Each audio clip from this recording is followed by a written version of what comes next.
I just definitely wanted to welcome you, and I want to honor Dr. Joseph at the Cross TV for even allowing us to be here and to do the Grace Encounter show. This is our initial one, so bear with us since it's our first time. But I have a special guest in the house, and I wanted to introduce you to not only my husband, but a dear friend of mine, someone that I've got to know very well in the last year and a half, and an amazing journey we've been on, and recently got married, and I wanted to introduce you to Karlis Howard. And so it's going to be an incredible day, an incredible time, and it's going to be a weekly show at Wednesdays at 5:30. So I wanted to introduce you to Karlis Howard. Hello, everyone. It's a pleasure being here. Thank you, Dr. Joseph, for giving us this great opportunity. And yeah, we're just here to talk about God and Jesus, obviously. You got it. So our main thing is to introduce not only Karlis to you, but also to talk to you about how he found God in his life. Not that he didn't have God before, but how it's even increased tremendously through the trials, through the blessings, through miracles, and how he's got to where he is today. So anyway, Karlis, I'm going to be asking you some questions. Do you mind? I don't, Monica. Go right ahead. All right. Tell me, and pretend the cameras aren't even here. I just want us to relax, and it's a conversation between you and I like we've had before, and I'm just going to ask you some questions. Just give me a little bit about God in your life, just generically, and then I'm going to ask you specific questions. Well, on the subject of God, I've always had God in my life. I was raised Catholic, turned Christian now, of course.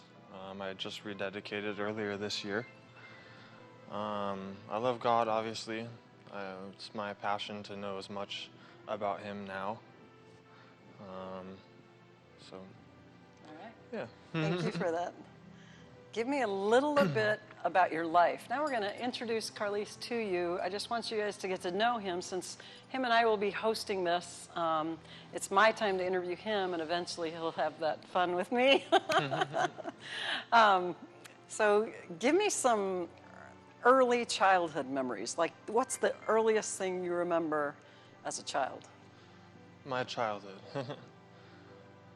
Well, my childhood, some of my first memories were at the age of 5. I was taken from my mother and put into the Arizona foster care system. It's a difficult to remember back then. All I can remember is that something happened, and I don't know what it was, you know. I just remember CPS coming and taking me away, and that's a really difficult topic, because it's like trying to remember something and your memory is so undeveloped that you don't even recall what happened. So growing up, it was tough, because I hadn't known where I came from. I didn't know what had happened. I didn't know. There was just always an empty space, is how I would say that. There's always a void there. I recall it, and I try to recall what had happened, and it's it's difficult. Other memories. Yeah, what was the reason for being pulled from your mom? My mother was mentally ill, is how I would put it. Was bipolar and schizophrenic. She could not take care of all of her kids. I have 6 brothers and 1 sister, by the way. I have 6 Huge brothers. family. That's interesting. It's kind of funny. Yeah, we have the same amount of brothers. Yes, we do, and I'm the one sister. I do. I have 1 sister. I am the sister. So yeah, the earliest childhood memory was, being taken from my mom. I have a photographic memory of it being in Arizona, in a place called Desert Hills, I believe. Okay. Is the name of the place.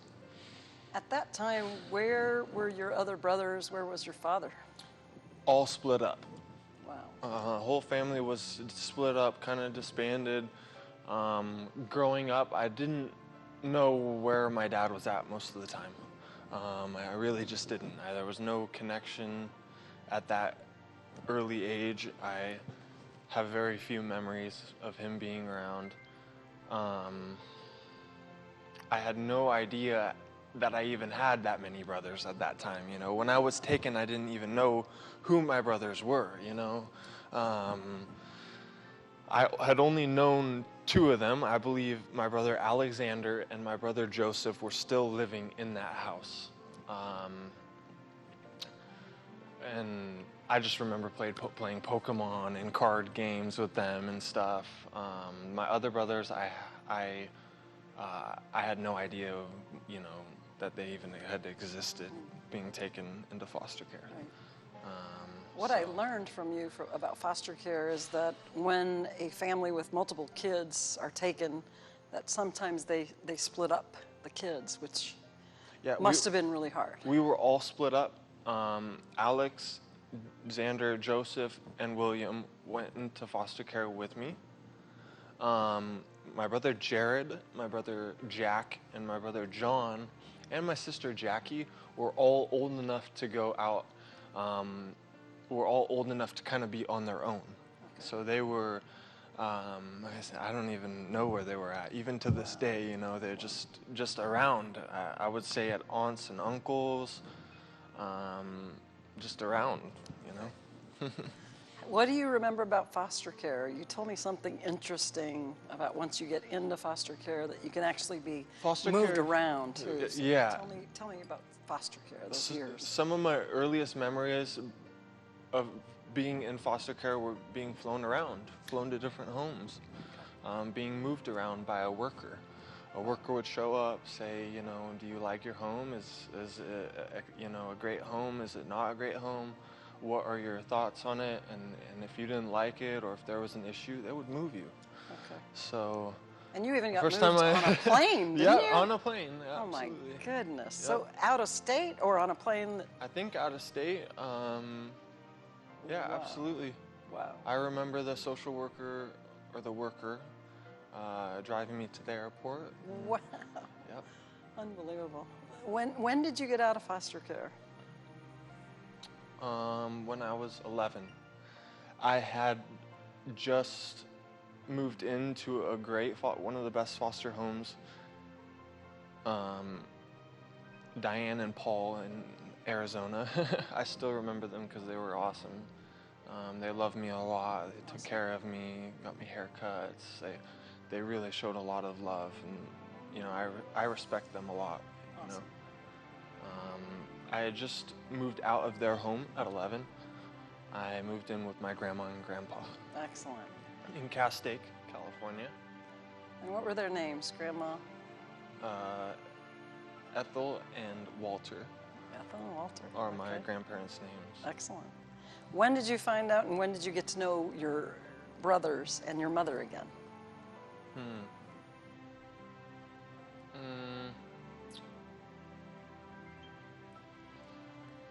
You know, through foster care, I saw them maybe once or twice at most. That was really tough. As a kid, you know, just seeing them a couple times. And when I truly formed a relationship with them, early teens, I would say. It had been a long time. Wow. I spent a long time in foster care, and when I got out of foster care, I knew that my mom was sick the moment I moved in with my grandma and grandpa. I could just tell there was something wrong with her. She would have mental breakdowns right in front of me. It would scare me. It would scare me. She would start, you know, lashing out, freaking out. It was terrifying. Wow. So was she living with your grandparents or? She was living with them. Okay. And I was living with them. Excellent. Okay. Absolutely. So. You said you formed an incredible relationship though with your mom again, and with one of your older brothers you actually got to work with Tell me about your older brother and the work with him. What did you do with him, and how did you get to know him? And what did you think about him? Those are good questions. Yes. I think you're referring to my brother John. Yes. I had been in John's company a couple times as a kid, just, on long drives. I remember driving from Arizona to California and the car breaking down, and I had been in his car, and I don't know what the circumstances of it all is, or I don't even know where we were going.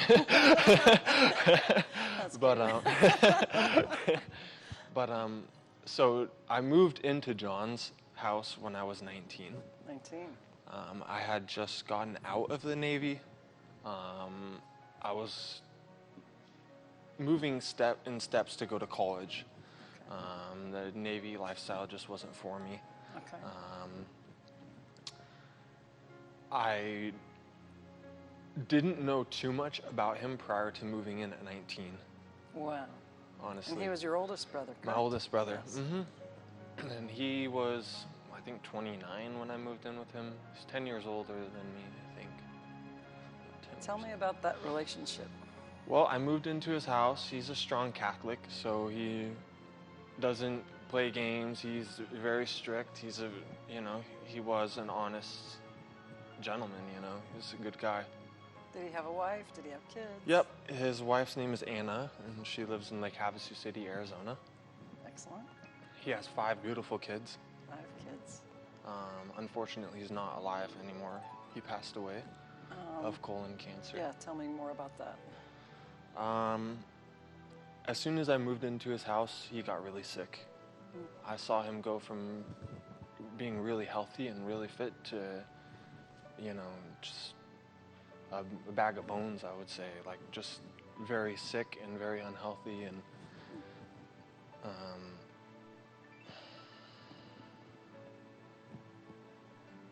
it was tough to watch that. That was the worst part of it, seeing someone go from their strongest to really weak, Yeah.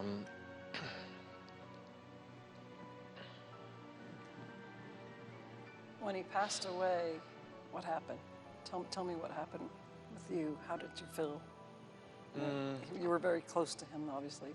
And when he passed, it was just heartbreaking, for the whole family. It wasn't just me. Right. Our whole family was just devastated. Yeah. I can imagine. He was the strongest of all of us, and I can't imagine going through that, especially having a brother. And I can't imagine how your mother felt through that time. Did you since you knew your mother and you had lived with her when you were at your grandparents, how was your mother during that time? Well, my mother was so sick at that point that she couldn't have gotten any sicker, She Wow. was really bad. Wow. She was struggling. She had several mental illnesses.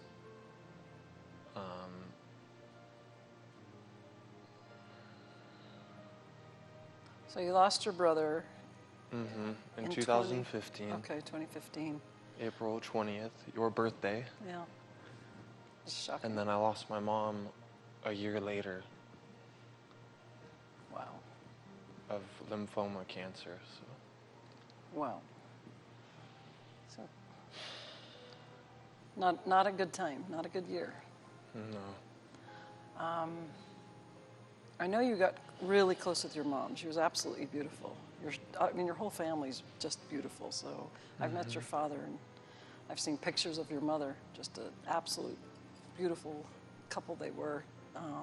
My mom was perfect. Yeah. She was an angel, She was God sent. I couldn't ask God for a better mother than her. She really gave me everything that she had, Awesome. She's really sweet. She's the reason that I'm a Christian today, so. Yeah. How about, thank you for sharing that, and I know that's hard, but you had told me something about on your way to her funeral. how hard it was for you. Tell me a little bit more about that. Yeah. In the car. My mom passed, I mean, before I had turned 23, I think. I mean, back then I was just so young. I know it's only been a couple years, but I was actually in my car, and I would say I was having a mental breakdown. You know, losing my mom I was breaking down inside, and I eventually just broke down and cried out to God, like, help me, please. I need something. You know, I can't take losing my brother and my mom. I just need you, Lord. And what happened? I think I felt the presence of the Holy Spirit, and Yeah. I've been changed since, I would say. Yeah. To me, I've seen just massive change, and I can't imagine from that time, from pain and from devastation and from trials that anyone goes through, including someone like Karlis. Thank you, God, for showing up in that car and at that specific time. That was like the most precious, most perfect time for you to show up, God. So thank you for that. But through the pains, through the trials, through even blessings and miracles that you've told me about in your life, don't you believe that you grow closer to God because of that? You can grow closer to God, or you can choose the world. Absolutely. And prior to that, you know, I hadn't turned to him completely. I had shied away from him. You know, I would say that I took it almost personally instead of just giving it all to God for his glory. I took it real personally for a long time. Eventually, how did you find me?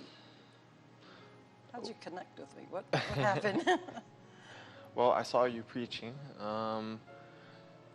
At the time, I was in Denver modeling, and I just thought that what you were saying made sense, and that I could learn from you, and I was just so ready for some major changes in my life. I was tired of just, not pursuing a relationship with God, so I reached out to you, Monica. Yeah, and I thank you for that, Karlis. It's been an amazing journey with Karlis because he ultimately this year gave his heart. He totally surrendered to God, and he got baptized again by his own will. So he chose to get baptized, and to me, when you reach a certain age, when you've gone through enough in the world, when you've gone through enough pain and issues and trials and things like that, you eventually have to surrender to God and just say, give up, I give up, I need your help. And you have to do that in order to not only help yourself get on with life, but God has a purpose for your life. He sees great things in you, Karlis, and he sees great things in everyone else that's experiencing death or homelessness or foster care or everything that you can possibly go through. He sees that. He knows every tear you've cried. He knows everything you've been through, Karlis, and he has a great plan and a purpose for your life. And do you believe that? I do. Yeah. I believe that our God is a God of miracles. And one of my favorite songs is New Wine. And it talks just about, like, out with the old, in with the new. And, Jesus being able to make new wine out of you. And how do you feel that happened on that day that you chose to get baptized, Karlis? You kept bringing that up, new wine. I just felt like the water was flame, and being submerged in it was cleansing my soul, And when I came out of the water, I just felt like I was a new person. I just felt like, I had life again. And I had already pleaded with God, and I had already tried to reason with him, but that was just me accepting whatever he had to offer me. Yes. And choosing to walk with a relationship with him and not on my own and leading on to my own understanding. Yeah. That's it. It was absolutely the most beautiful baptism I've ever seen. And as an adult, you can choose to do that. And when he came up, he was so, I don't know, it seemed like all his past was gone, and he was so confident, and he eventually forgave his past, and he literally has changed 100%.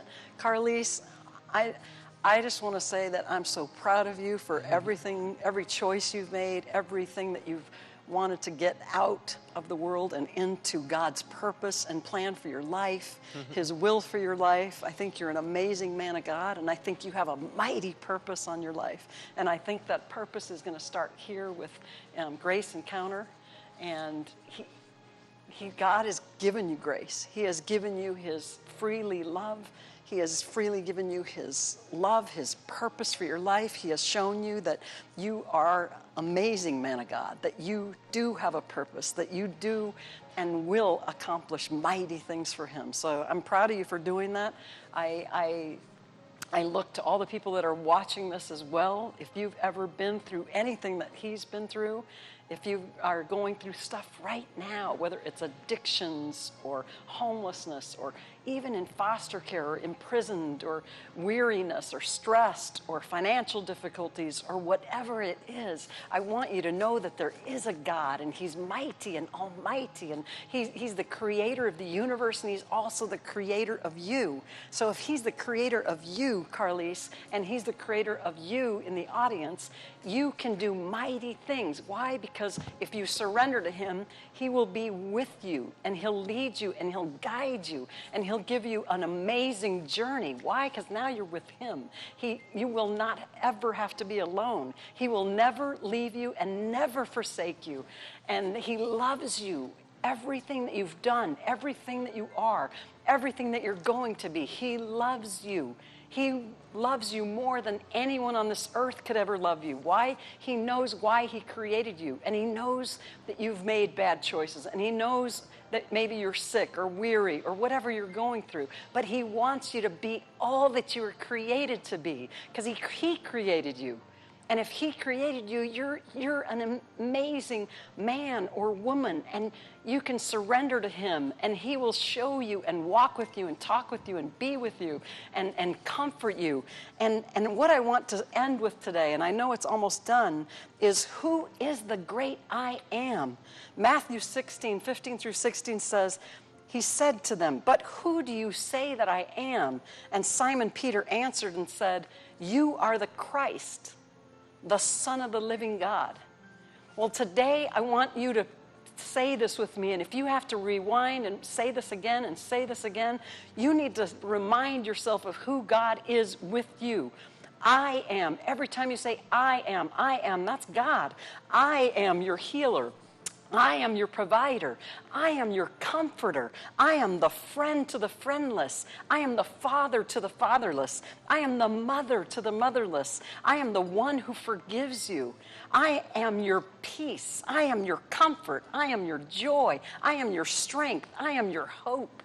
I am your love. I am that I am. And He's with you. I am that I am is what God said to Moses. Thus shalt thou say unto the children of Israel, I am hath sent me unto you.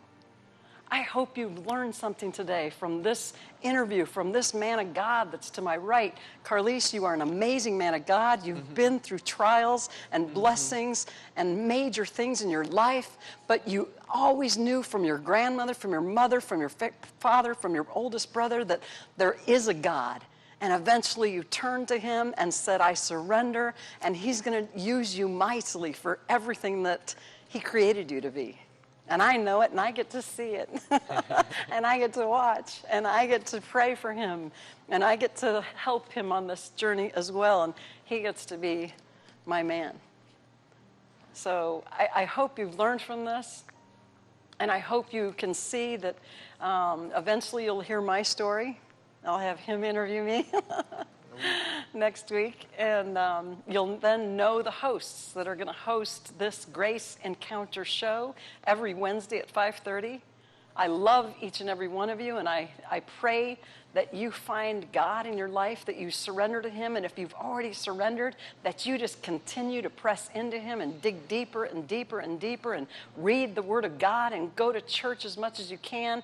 find a pastor that's kind of overseeing you, that can speak life into you too, speak life into yourself as well. I pray that each and every one of you find God more and more and more and more each day. You can find us at graceencounter.us. You can also come to our conference in Santa Ana on September 22nd, and you can actually find that at graceencounter.us as well. You can click on Grace Women's Conference, and it's September 22nd. And I don't know if there's still time to play the video. If there is, that'd be awesome. And had something different to bring to the table. So, you know, in one message, it would speak to me on a marriage aspect. Yep. In another message, it was more about parenting. In another message, it was something, you know, that I related to because I had been through that and losing everything in my life and, you know, hitting rock bottom and then God just bringing me back up. And so it was really good because it doesn't matter what you're expecting, you're going to get something in every area of your life, no matter where you are in your life.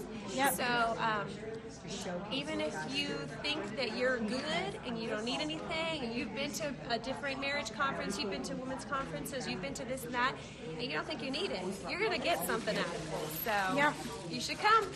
Thank you. Thank you, everyone, for being with us. And again, I just wanted to share with you a little bit about Grace Encounter, the show, and all of our conferences. Basically, Grace Encounter is the unexpected meeting with Jesus Christ. We give him all the glory, Karlis and I, for everything that we've been through, for everything we're going to go through.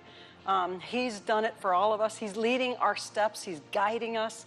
And I pray that each and every one of you surrender to him and that he guides you and heals you and comforts you and leads you to your ultimate purpose. Join us at Grace Conference. It's for you. Come as you are. You're welcome to come. You are welcome to come as you are. We want you there. We want to fill that place, and we want to shine the light of Christ on you, not so others can see us, but so others can see Christ through us and hear Christ through us. We love each and every one of you, and we want you to, we want to meet you at Grace Conference, don't we, Karlis? Absolutely, Monica.